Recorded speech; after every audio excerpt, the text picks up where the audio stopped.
If a pool table is the shape of an ellipse, then a ball shot from one focus will always rebound to the other focus, no matter in which direction the ball is shot.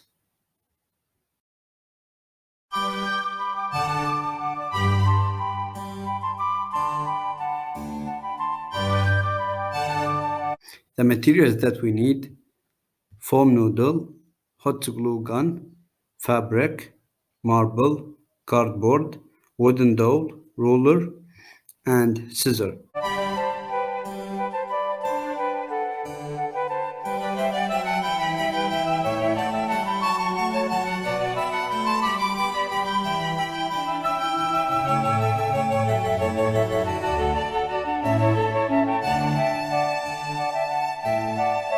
After that, we make a hole to get in the marble inside to the aim for the goal.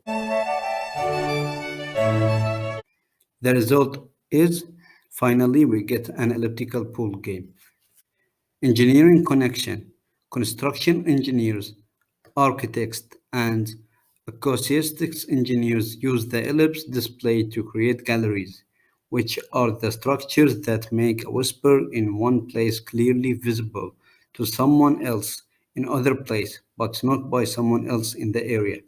Ellipses also describe planetary movements, as stated in Kepler's first law of planetary motion. The path of each planet is a solar cover on which the focus is.